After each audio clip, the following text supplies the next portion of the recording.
जैसा कि आपने सुना, किसके मुख से सुना, निर्यापक श्रमण शंभू सागर जी ने आपके सामने अध्यात्म के श्लोक के माध्यम से आपको संबोधित किया है कि वस्तुतः तोड़ने में और जोड़ने में दोनों में अपना प्रयोजन सिद्ध होता है। अर्थ का अर्थ मीनिंग होता है और अर्थ का अर्थ प्रयोजन भी होता है। तो लोगों को जोड़ने से अपना प्रयोजन सिद्ध होता है। वो कौन सा प्रयोजन है? कोई लौकिक प्रयोजन हमें सिद्ध नहीं करना, किंतु लोगों को जोड़ने से परमार्थ की ओर जानने के लिए एक अच्छा मार्ग प्रशस्त होता है।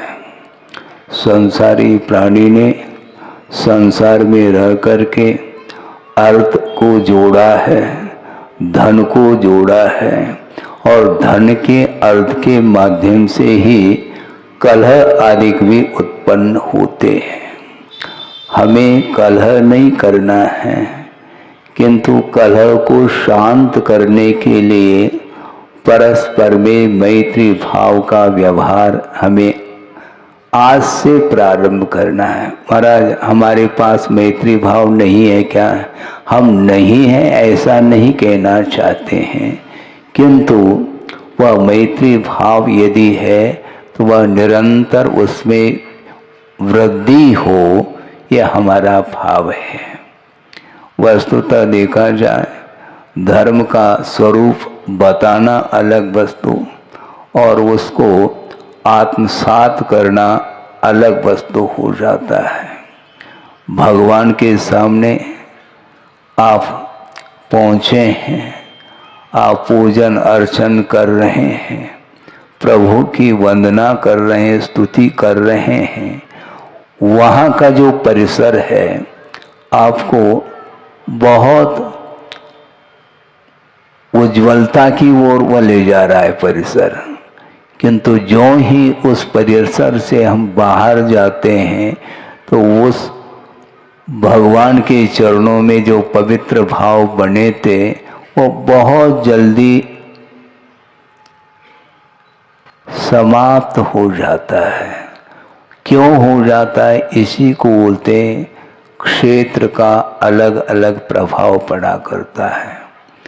आप दुकान मकान में रहते हैं, परिवारों के बीच में रहते हैं, अड़ोस पड़ोस के व्यक्ति के साथ आपका संबंध रहता है और वह संबंध और प्रभु के चरणों में कुछ समय के लिए भी हम वहाँ पर पहुँच जाते हैं तो वहाँ का जो संयोग है, प्रभु के साथ बात करने का जो अवसर प्राप्त होता है, वह अपने आप में एक अलौकिक प्रभाव को लेकर के वह संबंध हुआ करता है। वस्तुतः संयोग जो होता है वह संसार के लिए कारण माना गया है, किंतु पंच परमेष्टि का जो समागम है वह संसार के विच्छेद के लिए कारण कहा। ये आप ध्यान रखेंगे। आपको संसार का विच्छेद करना है क्या संसार का निर्माण करना है? यह आप देखेंगे 5 दिनों में किस प्रकार एक महान आत्मा का अवतरण होता है और उनके माध्यम से किस प्रकार धर्म का स्वरूप सामने आता है, किस प्रकार वह आत्म तत्व परमात्मा के रूप में परिवर्तित होता है। ये सारा सारा दृश्य हम और आपको देखने को मिलेगा। वस्तुतः कथन करना अलग वस्तु, क्योंकि कथन करने के लिए शब्दों का आलंबन लिया जाता है, किंतु कुंद कुंद स्वामी का कहना है कि अर्थ तक पहुंचने के लिए शब्द एकमात्र माध्यम हुआ करते हैं। हमें शब्दों में उलझना नहीं है, किंतु शब्द के माध्यम से भाव तक पहुंचने का हमें प्रयास करना है। सारी क्रियाएं मात्र शारीरिक और वाचनिक क्रियाओं तक सीमित न रहें, किंतु हमारा मन भीग जाए तो निश्चित समझ लेना कि वस्तुतः वह धर्म की आराधना मानी जाती है। कई बार गुरुदेव ने श्रवण संघ को भी संबोधित किया है कि देखो, हम प्रतिदिन वंदना करते हैं, किंतु उनका ये कहना था कि वंदना करना सीखो। आप सुन रहे हैं ना? हाँ। उन्होंने ये कहा था कि वंदना करना सीखो, तो मुझे लगा कि अभी तक वास्तव में हमने वंदना नहीं की है, ऐसा लगता है। तभी गुरुदेव कह रहे हैं कि वंदना करना सीखो। अर्थ यह है कि प्रभु के चरणों में आने के उपरांत सारे अन्य जितने भी विकल्प हैं, जो सांसारिक विकल्प माने जाते हैं, उन सबको शांत करके एकमात्र प्रभु की ओर ही दृष्टि हमारी बनी रहे, तो वीतरागता का दर्शन हो सकता है। नहीं है, बहुत जल्दी हमारा मन, हमारा उपयोग अन्यान्य वस्तुओं से प्रभावित होकर के उसको ग्रहण करने का भाव रखता है। वस्तुतः ग्रहण भाव और प्रतिकार का भाव, ये दोनों भाव वस्तुतः धर्म ध्यान से अपना भिन्न अस्तित्व रखते हैं। पंचेंद्रिय के विषयों के अपेक्षा से हमारा ये कहना है कि ग्रहण भाव संसार के लिए कारण है, और हमारे लिए जो अनिष्ट वस्तु हैं उनसे बचने का जो प्रयास है वह प्रतिकार का भाव माना जाता है। वो प्रतिकार का भाव और ग्रहण भाव, ये दोनों आर ध्यान के ओर ले जाने वाले परिणाम माने जाते हैं। इसलिए गुरुदेव का कहना था कि धर्म ध्यान के स्वरूप को समझने की अपेक्षा आर ध्यान और रौद्र ध्यान का स्वरूप यदि मान लो आपको ज्ञात हो जाए, तो निश्चित रूप से उसका जो अपोजिट तत्व है वह धर्म ध्यान के रूप में आता है। हमें आपको धर्म ध्यान का स्वरूप नहीं बताना है, क्योंकि वह उस धर्म ध्यान का स्वरूप, उसका परिचय अभी तक हमें नहीं हुआ है, और अतीत अनंत काल से आर ध्यान और रौद्र ध्यान के साथ ही जीवन व्यतीत हुआ है। इसलिए उसके स्वरूप को समझने का हमें प्रयास करना है। प्रतिदिन वही रूटीन में आ रहा है, चाहे वह आज मजदूरी करके जीवन यापन करने वाला व्यक्ति क्यों न हो, और अरबपति और खरबपति भी क्यों न हो, सबका क्या लक्ष्य है, क्या प्राप्त करना चाहता है, सिवाय पंचेंद्रिय के विषयों के अलावा उसकी दृष्टि में और कोई भी पदार्थ देखने में नहीं आता है। और अरबपति खरबपति होकर के भी उसका दुकान बंद नहीं है, वह खुला है। हमेशा उसकी भी दुकान खुली देखने में आती है, और जिसके पास वित्त नहीं है वह भी प्रयासरत रहता है। इसलिए वित्त का अर्थ दो है, तोड़ना है हमें शब्द को भी। सोचो, वित्त का अर्थ धन होता है, और वित्त का दूसरा अर्थ है ज्ञान होता है, जिसको विद्वान बोलते हैं आप लोग। वित्त तो प्रत्येक व्यक्ति के पास है, किंतु उस वित्त का क्या स्वरूप है, वो वित्त के अभाव में समझ में बात नहीं आ सकती है। इसलिए आप धनार्जन करने के लिए सभा में नहीं बैठे हैं, किंतु वित्त का अर्थ ज्ञानार्जन करने के लिए आप उपस्थित हैं, और वह ज्ञान सम्यक ज्ञान के रूप में परिवर्तित हो जाए तो उसी को हम ज्ञान बोलते हैं। बाकी सारा वह पुस्तक का ज्ञान माना जाता है, वह शाब्दिक ज्ञान माना जाता है। शब्द का आलम्बन लेकर के करने योग्य अथवा प्रयोजन भूत तत्व का यदि परिज्ञान उन शब्दों के माध्यम से होता है तो निश्चित रूप से हमारा जीवन उज्जवल बन सकता है। बन सकता है इसलिए कह रहा हूं क्योंकि बिना पुरुषार्थ के, बिना प्रयास के कोई भी चीज हासिल नहीं होती है। लौकिक क्षेत्र में भी प्रत्येक व्यक्ति अपने अपने इच्छित वस्तुओं को प्राप्त करने के लिए निरंतर पुरुषार्थशील रहता है, और धार्मिक क्षेत्र में आकर के वह कहता है कि महाराज जिसका जैसा होना है वो होगा, काल अवधि के माध्यम से कार्य होता है, इस प्रकार उसकी धारणा बनी रहती है। किंतु ऐसा नहीं, परमार्थ क्षेत्र में भी आपको निरंतर सही दिशा की ओर पुरुषार्थ करने की आवश्यकता है। इसलिए अपने अपने मन में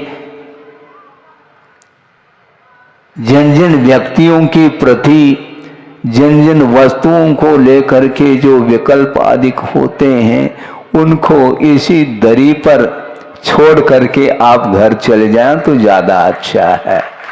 क्योंकि प्रतिदिन यह उपदेश का समय आएगा, और उपदेश तो हम देने के लिए मना नहीं कर रहे हैं। उपदेश आपको सुनने को मिल सकता है, मिलेगा, किंतु उस उपदेश को सुनने की क्या सार्थकता है, उस ओर ध्यान देने की आवश्यकता है। इसलिए संक्षेप में हम इतना ही कहना चाहते हैं। थोड़ा और 5-7 मिनट ले सकता हूँ, क्योंकि बाकी समय तो संसार के लिए तो मिला हुआ है।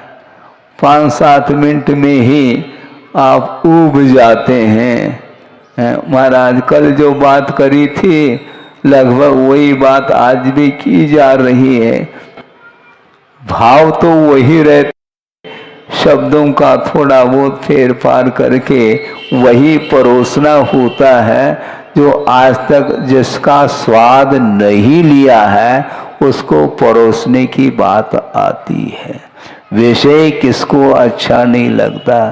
रात के 12 बजे भी यदि विषय सामने आ जाए तो वह दोनों हाथों से बटोरना चाहता है, किंतु वीतराग जो परिणाम होते हैं उसको सुनने के लिए भी बहुत सासे पुण्य का उदय होना अपेक्षित सिद्ध होता है। इसलिए आप लोगों का सासे पुण्य का उदय होने जा रहा है अथवा हो चुका है, और निरंतर वह सासे पुण्य आपके भविष्य को उज्जवल बनाने में कारण सिद्ध होगा। वस्तुतः देखा जाए यह बिना पुरुषार्थ के संभव नहीं है बंधुओं। दुकान चलाना, मकान चलाना, परिवार को संचालित करना ये कोई खास बात इसलिए नहीं है क्योंकि ये अनंत काल से हम करते आए हैं।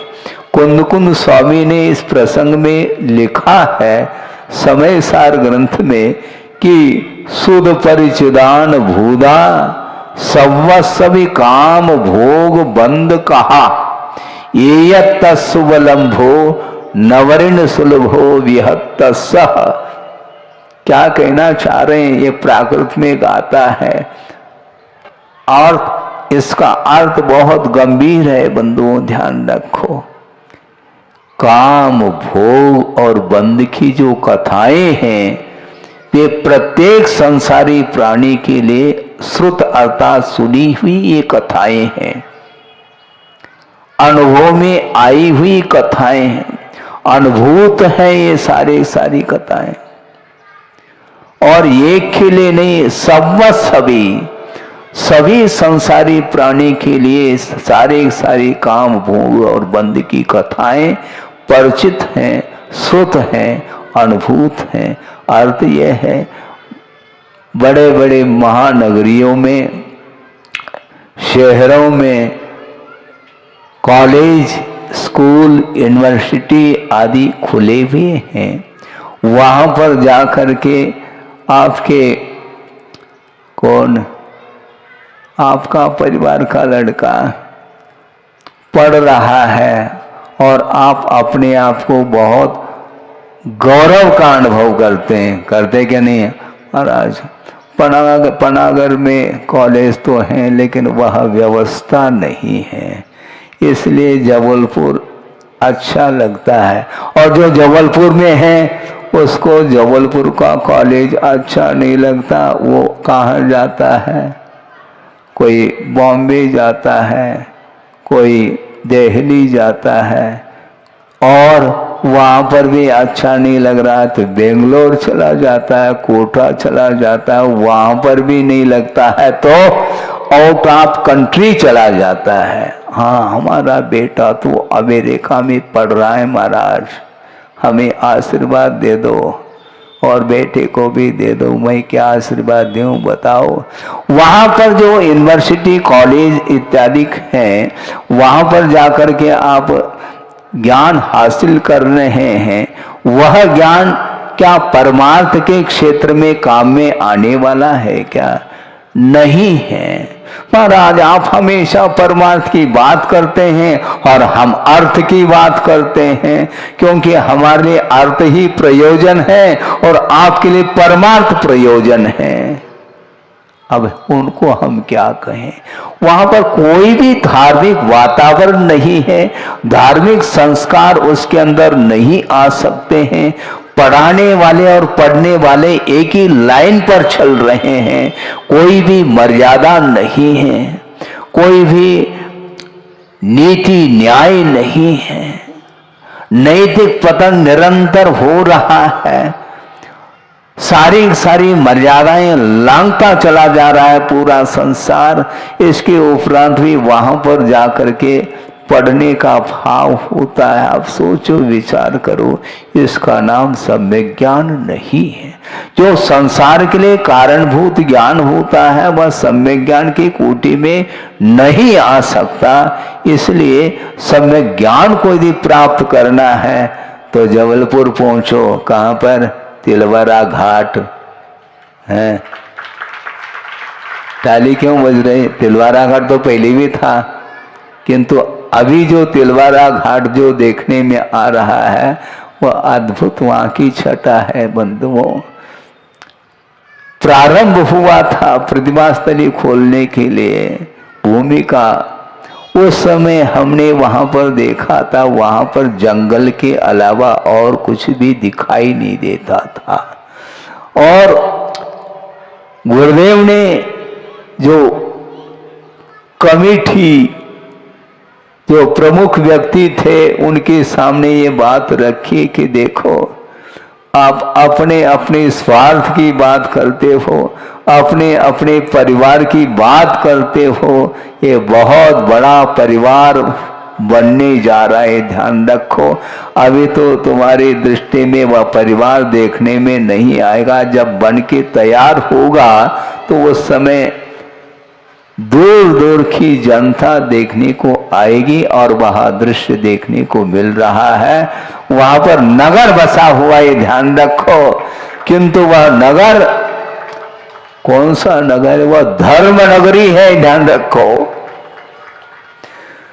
वहां पर मात्र लौकिक शिक्षा नहीं दी जाती, किंतु लौकिक शिक्षा के साथ साथ पारलौकिक शिक्षा भी वहां पर मिलती चली जा रही है।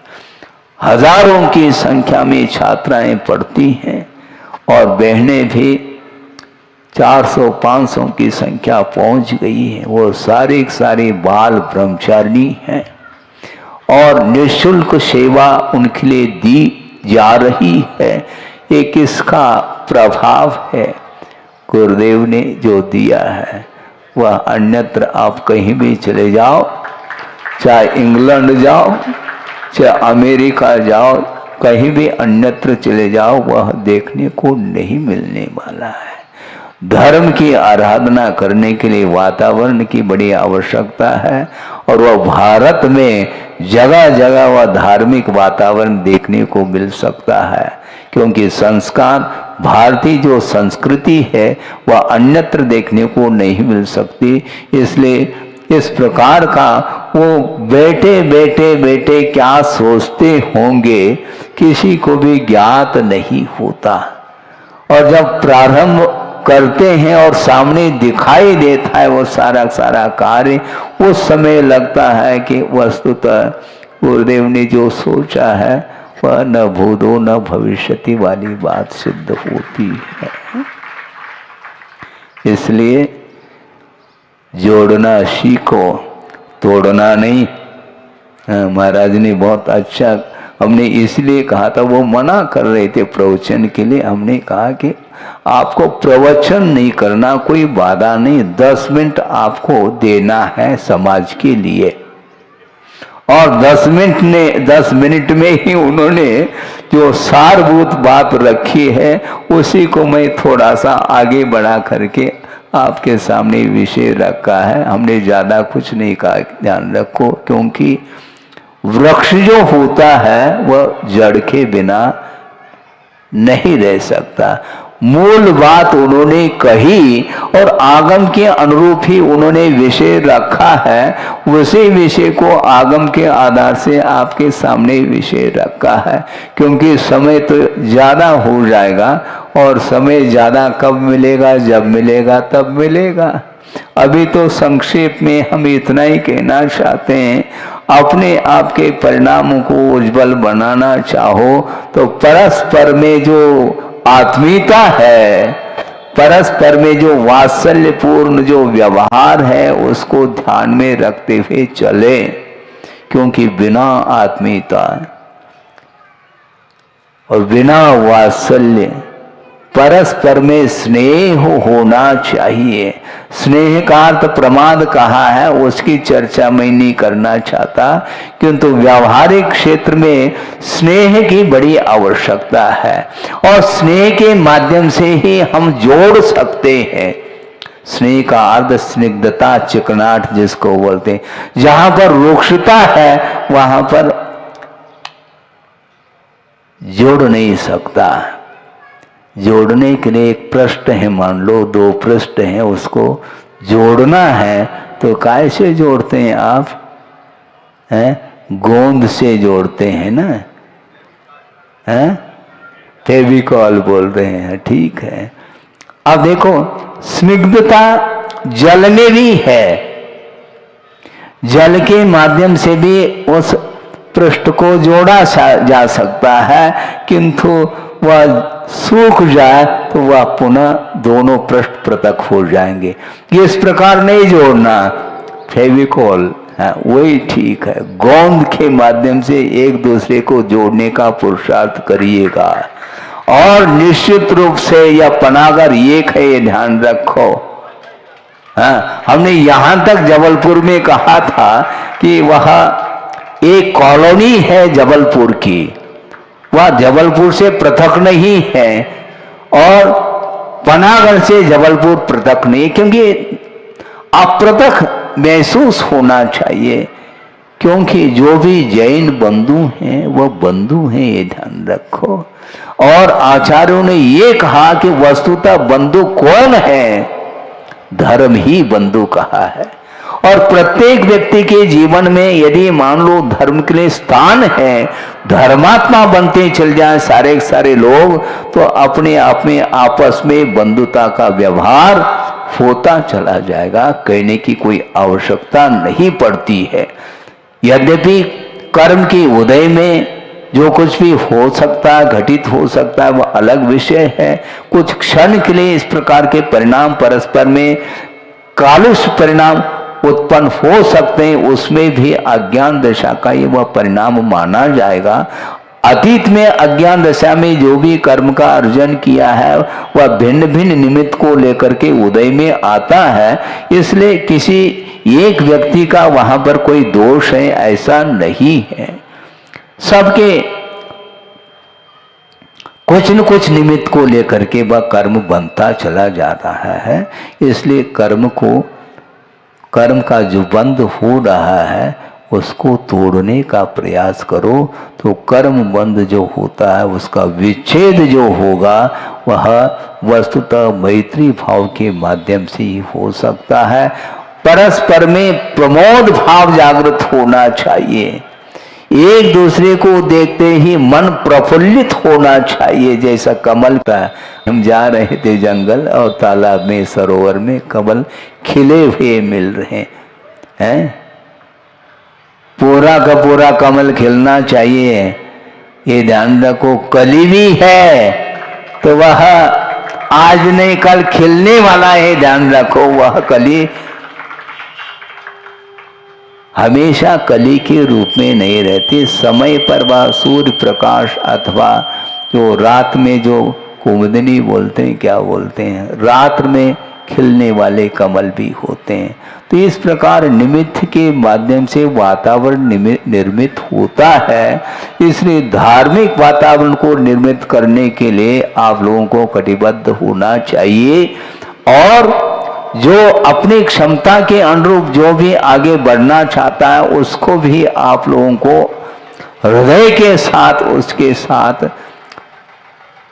वात्सल्यपूर्ण व्यवहार रखना चाहिए और उसके माध्यम से ही समाज में एकता आती है और समाज का प्रभाव दूर दूर तक वह उसकी सुगंधी फैलती चली जाती है। आप समाज का हित करना चाहो तो समाज का हित ही कल के दिन वह देश के हित में भी कारण सिद्ध होता है और देश का हित राष्ट्र के हित में कारण सिद्ध होता है। इसलिए प्राणी मात्र के हित की आप चर्चा करो तो उसके माध्यम से आत्मा की उन्नति हो सकती है। हो इस पवित्र भावना के साथ अहिंसा परमो धर्म की जय।